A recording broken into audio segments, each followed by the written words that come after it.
pong voice over po na yun, ito po yung kuha doon sa Senado. Yan po yun. Yung pong sinasabi ko noon na nakita ko. Kaya yung motivation ko na ito ay itipa, tanggapin yung informasyon mula doon sa kanyang kaibigan. Ha? Alam nyo yun. Alam nyo yan, Lisa. Ha? First Lady. Ha? Alam nyo yan kung sino yung confidential informant. Alam nyo yan. Ha? Sasabihin nyo pa, sinungaling ako. Sinungaling ako? Ha? Sumisingot ka ng pulburon? Sumisingot ka ng white powdery substance? Sasabihin nyo, sinungaling ako? Mag-resign ka na. Kayong mga nasa uniform service. Eto na. Susundin nyo pa ba yan? Susundin nyo pa ba yan? Yang mga yan? Ha? Anong ginawa ninyo? Kayong mga nasa PIDEA, pinagtatakpan nyo. Ha? Kayong mga kasamahan ko dyan, ha? Pinagtatakpan nyo yan? Yang adik na yan? Oh, ano pa silbi nyo ngayon? Ngayon may pagkakataon pa. Habang may pagkakataon pa, iwan nyo na yan. Iwan nyo na yan. Iwan nyo na.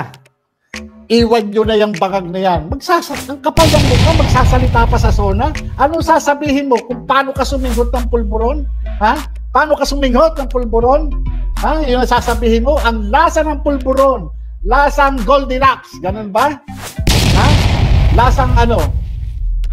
Tingnan mo mga ano, kaya talagang sabi, yung sinasabi nyo na sinungaling ako, sinungaling ang si Maharlika.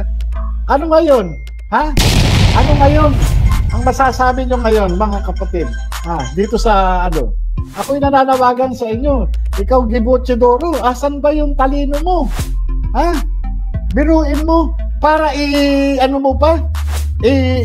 Pasailalim mo sa PSG, yung BPSG ni Sara Duterte. Ha? Kaya nga pinaghiwalay yan para magkaroon ng independence. Yung dalawang unit na nagbibigay ng proteksyon sa Pangulo at sa pangalawang Pangulo. Ang ginawa mo, pinagsama mo. Bakit? Para ano? Para ma-monitor ninyo itong si Vice President Sara Duterte. Oh, hindi yung para mo ma-monitor kung ano activities, para ma-monitor nyo, para pahinain. Ha? Pahinain yung kanyang operational tactics. At saka yung kanyang operational security. Ha? Ano na? Ano na mga kapatid? Ano na po mga kapatid? Ano? Magbigay kayo ng kayo na po sa inyo. Kayo na po ang mag-suggest. Kayo na po. Ano ang dapat natin gawin? Kayo na po. Kayo na po. Paki-comment nyo lang po. Ano po ang dapat natin gawin? Maraming salamat po sa live viewers, sa 1,019 na live viewers ngayong umaga. Ano po ang dapat natin gawin? Ginawa na ni Maharlika yung parte niya. Ngayon, ito yung hinihiling sa inyo ni Maharlika. Ilalabas ko ang video, sabi nga ni Maharlika. Pero ano ang gagawin ninyo? Anong kapalit? Gawin na ba natin yung parte natin? Gawin na natin yung parte natin. Ngayon na. Ngayon na. Ano, Senator ba to? Sabi nga nitong ano, no? Oh. Yung, PIDEA, ano na? Anong gagawin? Ha? PIDEA, anong gagawin? Anong gagawin natin? Ha? Ano na? Ha? Ako'y andito. Ha? Tinatawagan ko yan. Sina General Bacanas. Sina Captain Dado. Ha? Dito na po tayo. Ha? Dito po tayo sa Maynila. Dito po tayo. Magsama-sama po tayo. Magsiluwat na po kayo. Maraming salamat po sa live viewers sa 1,284. Ito yung hinihiling ni Maharlika. Sana man lang maging totoo tayo. Hiniling natin sa kanya, ilabas niya yung video. Hiniling natin sa kanya, pero ang hiling lang ni Maharlika, ano ang hinihiling ni Maharlika? Protektahan ang taong bayan. Ayan na! Ayan na po. Tinatawagan ko po lahat kayo dyan sa Camp Crame, dyan sa Camp Aguinaldo, dyan po sa Port Bonifacio. Lumabas na po kayo, iwan nyo na po yan. Kayong nandyan sa Batasang Pambansa, nandyan sa Senado, iwan nyo na po yung bangag na yan. Bangag po yan. Ako na po nagsasabi sa inyo. Ilang taon na po ako nanghuhuli ng drug pusher. Ilang taon na po ako nanghuhuli ng drug addict. Pagka ganyan yung mga tao, wala ho sa hustong pag-iisip yung mga yan. Walang maibubungang, walang maibibigay na ano yan, pagmamalasakit sa taong bayan yan. Yan, kulang na lang sabihin natin, may sakit na sa pag-iisip yan. Mga kulang na lang na sabihin natin. Tignan nyo kung ano-ano pinaggagawa. Saan ka ba naman nakakita ng gurgur ng TV station? Ha? Anong basihan? Basihan doon sa pagtulong-tulong doon sa Kongreso? Yung mga gawa-gawa nila? Oh. Maraming salamat doon sa mga live viewers sa 1,529 live viewers. Maraming salamat po. Ito nyo, pati yung aking mga anak na kumakahol. Mga nag-aaklas na rito. Pinaalis na ako. Punta ka na raw doon sa EDSA. Itong mga batang ito. Pinalalabas na ako ng bahay nitong mga batang ito. Teka muna mga anak. At ako'y nananawagan pa dito sa ating mga kapatid. Dito sa ating mga kababayan. Ayan po. Ayan. Maraming salamat kay Binibining Harlika sa iyong pagmamahal sa bayan, sa iyong paglalakas ng loob. Maraming salamat din po doon sa nagkaloob ng video na ito. Ayan. Talagang ano po, kaya nga po nung makita ko yung mga litrato, yun po yung naging motivation ko para tanggapin itong kaso na ito. Ha? Para tanggapin. Anong sinasabi? Ngayon, ha? Ginoong Chis Escudero na sinasabi mo walang ano. Ako hindi ba ako'y ebidensyang buhay? Ako yung saksing buhay. Ha? Ako yung kumuha ng salaysay ng kaibigan nitong si Bongbong Marcos. Ha? Kaibigan. Ha? Ng tatay ng inaanak niya. Ha? Ha? Yan. Ha? Yang nagbigay ng trabaho sa PIDEA na yan. Ha? Ngayon, sasabihin nyo ngayon, sinungaling ako? Ha? Hindi ka nagpupulburon? O, ano ngayon? Ha? Ano ngayon? Ano ngayon? Aba, napaisip talaga ako nung makita kong sumisingot ng white powdery substance itong si Bongbong Marcos. Kaya, tinapak ko kagad yung information na ibinibigay nitong confidential informant sa kaibigan mismo ni Bongbong Marcos. Kita nyo yan? Kita nyo yung ano niyan? Di ba? Mga kapatid, dito sa pagkilos na ito, magsama-sama po tayo. Hindi ka lugi dito sapagkat ang ipinaglalaban natin ay yung mismong karapatan natin. Karapatan po natin na magkaroon tayo ng isang maayos na Pangulo. Hindi po ganitong Pangulo na nasa impluwensya ng ipinagbabawal na gamot. Hanggang ngayon po yan, gumagamit yan. Hindi nga siya makapagpa-drug test. Hindi nga siya makatanggap dun sa hamon ng sambayan ng Pilipino na ipatunayan, ipakita na hindi na siya gumagamit na ipinagbabawal na gamot. Pagkos, binabaliwala po tayo. Patuloy yung kanilang pagmamalabis sa tungkulin. Patuloy po yung kanilang ginagawang pag-abuso. Sinasalaula po nila tayo. Ito po yung ganti nila. Ha? Ganti nila sa sambayan ng Pilipino dahil sila ay pinaalis sa pwesto. Ito po, wala pong pagmamalasakit ito mga ito. Gutom na gutom sila sa kapangyarihan. Gutom na gutom sila sa pera. Kaya wala silang ginagawa kundi magnakaw, magnakaw, magnakaw at magnakaw. Wala silang ginagawa kundi itakbo ang ating pera, ang ating kabangbayan. Mag-isip na po tayo. Lahat po tayo lumabas na. Lumabas po tayo. Ako'y nananawagan sa mga nandyan. Yung nandito pa sa Maynila, sa mga miyembro ng BAISO, sa mga miyembro ng TAPS, nakikiusap po ako sa inyo.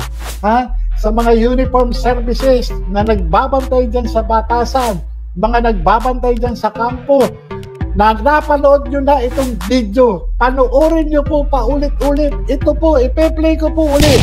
Ipe-play po natin para at least makita nyo.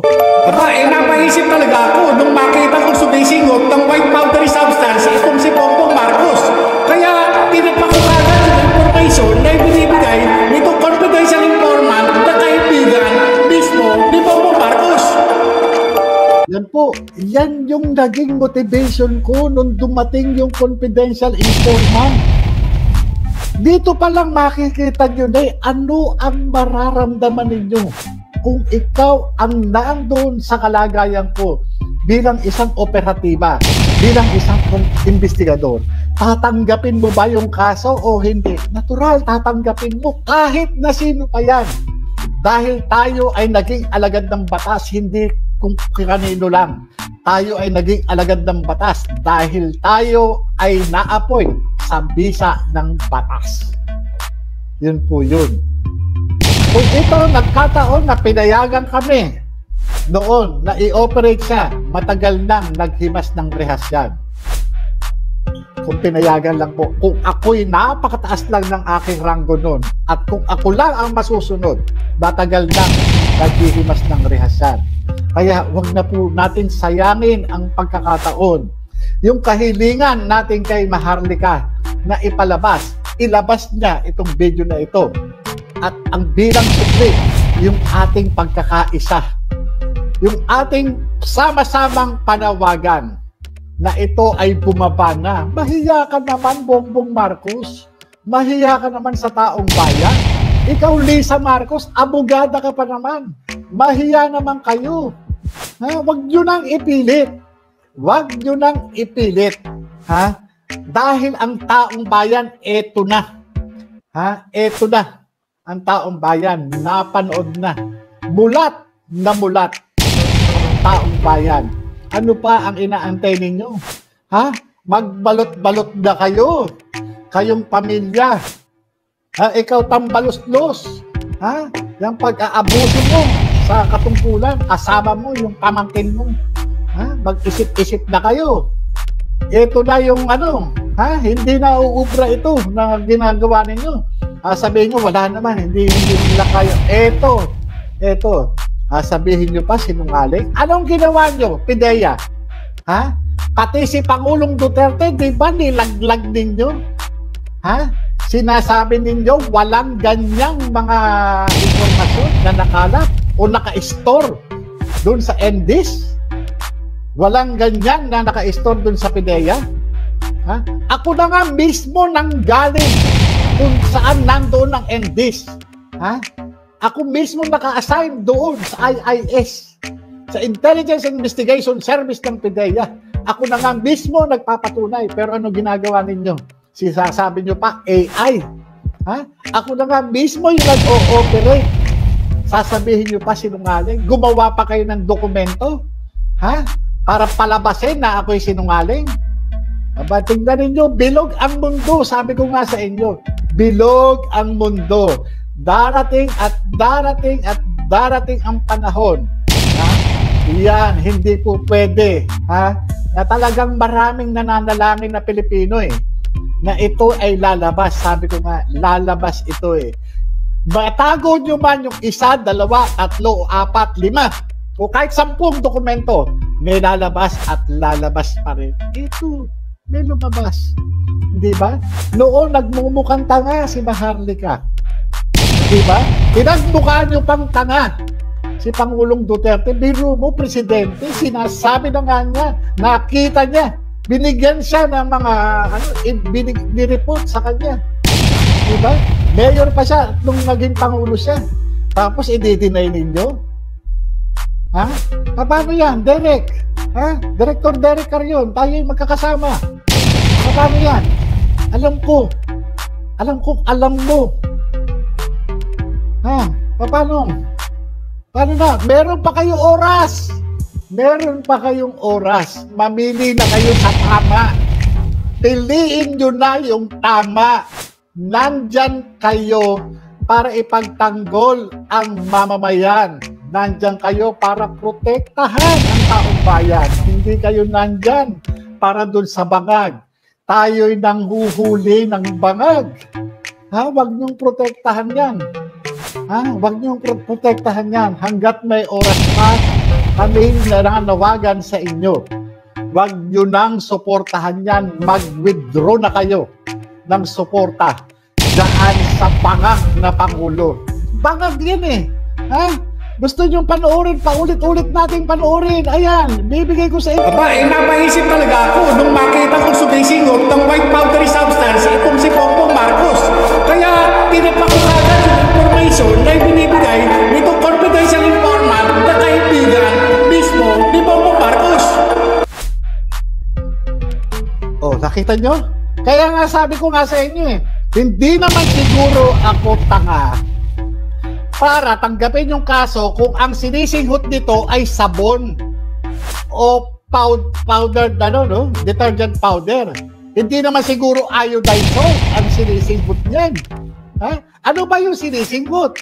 Di ba hindi, kahit yung bato-bato, yung parang tawas, di naman pwede singhutin yun eh. Masakit dito yun, no? Masakit dito. Ha? Ano lang ang sinisinghot? Bilang operatiba. Ha? Matagal sa narcotics operation. Ang alam ko lang sinisinghot ng ganyan sa ilong ay cocaine. Cocaine. Yun lang ang sinisinghot na pulbos. Alam ka namang Johnson's baby powder ang singhutin yan. Ang pulbos dito sa leeg ng bata. O bebe. Yan, dito sa noo, lalagyan dito, di ba? Pero yan dito. Kaya nga nung makita ko yung mga litrato, na ipinakita ng kaibigan nito, yun yung aking motivation na tanggapin yung kaso. Sasabihin pa ng mga, kaya nga sa'yo sinasabi ko, nako, kaya nga ewan ko sa inyo. Mag-isip-isip kayo, may panahon pa. Ako hindi naman nagtatanim ng sa inyo kasi naiintindihan ko kayo mga kasama ko. Mahal ko kayo. Mahal ko kayo. Naiintindihan ko yung kalagayan ninyo sapagkat trabaho Dahil pag ano ba ang mapapala nyo sa akin, wala. Diyan, nandiyan kayo. Pero sa panahon naman ng ngayon na to, mamili na kayo. Nakita nyo na Eto na, morally convinced na kayo. Di ba tayo nga Di ba nagtsatsaga pa, makakita lang tayo na indicator. Ito, nandudumilat. Kahit alam nyo. Pero eto, iaano ko uli sa'yo, ibibigay ko pa rin uli. Aba, napaisip talaga ako nung makita kong sumisingot ng white powdery substance itong si Bongbong Marcos. Kaya tinapak ko agad yung information na ibinibigay nitong confidential informant na kaibigan mismo ni Bongbong Marcos. Kita nyo? Ayan. Ako kayo mga kasama ko. Hindi wala akong personal na sa inyo. Alam ko naman hindi kayo galit sa akin. Alam ko naman naiintindihan ninyo yung sitwasyon ko. Pero ito ngayon, tignan nyo, isipin nyo yung mga anak ninyo. Yung pamilya ninyo, isipin ninyo. Na pagka yan na biktima ng adik, tignan nyo, ni kampanya nga, sa illegal drugs talagang hindi nila mapanindigan. Ikaw, Secretary Abalos, magkaibigan tayo. Bakit hindi ka kumilos? Nagtayo ka pa ng bida. Ito, bidang-bida, Bidang-bida, yung Pangulo mo, bidang-bida. Ano ngayon yung tinatag mo? Ano yung tinatag mong bida? Buhay ay ingatan, droga ay ayawan. Ito. Secretary Abalos, magkaibigan tayo, magkasama pa nga tayo di ba? Nagkasama nga pa nga tayo sa Walk Against Drugs. Di ba? Ito, litrato natin. Yan di ba? Alisin ko Alisin ko para maging malinaw tayo na alisin ko yung natin. Yan. Di ba? Yan tayo, Abalos. Magkatabi pa tayo. Magkatabi pa tayo. Ako yung kalbo, ikaw yung nakasalamin, di ba? Masaya pa tayo diyan kailan pa yan? October 19, 2014, Walk Against Drugs. Kasama natin yung mga estudyante sa Metro Manila. Mga teachers, mga division superintendent, di ba? Kasama natin. Hindi pa Pangulo si Pangulong Duterte niyan. Di ba? Magkasama tayo. Nagtayo ka ng bida. Di ba? Nagtayo ka. Ngayon yung bida, ano na yung bida mo? Hindi mo maibida. Bakit? kasi bangag yung Pangulo mo. Oh, ikaw kilala kita, mabait, napakabait mong tao, napakaayos mo. Ano ka nga eh, hindi ka salita eh, puro gawa eh. Ha? Puro gawa, hindi salita. Pero tignan mo, sasamahan mo pa ba yung Pangulo na ganito? Napakaayos mong tao, napakagaling mong mayor, napakagaling mong politiko. Pero tignan mo, masisira ka dyan.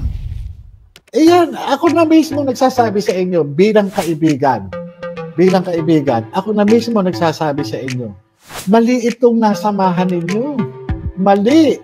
Tignan nyo, gumagamit yan ng pulburon. Kaya ako nananawagan sa taong bayan, sa lahat ng OFW na naandito ngayon sa channel na ito, tawagan nyo na po yung inyong mga mahal sa buhay, mga kamag-anakan, mga kaibigan, mga kapitbahay, mga kabarangay. Lumabas na po kayo. Suportahan nyo po ang Maisog. Suportahan nyo ang TAP. Suportahan nyo po si Maharlika. Suportahan nyo po si Banatbay. Suportahan nyo Banateros. Lahat sino mang vlogger dyan. Sila Pebbles Talakera, ang third floor. Samahan nyo po sila. Yung mga nandyan na Brothers Traveler, samahan nyo, magsilabas na po tayong lahat. Dahil iisa lang po ang ating ipinaglalaban. Nananawagan din ako kay Atty. Vic Rodriguez, kila Dr. Lauren Badoy, dyan, kila Ka Eric, dyan sa mga taga-SMNI na yan, iisa po ang ating common denominator. Ito pong bangag na ito. Kailangan manawagan po tayo para ito ay umalis na sa Malacanang. Hindi po natin pinababagsak ang gobyerno. Ang pinaalis natin ay yung bangag na namumuno. Yun po, hindi po siya karapat-dapat dyan. Wala po siyang kakayahang mamuno, kundi mang-abuso.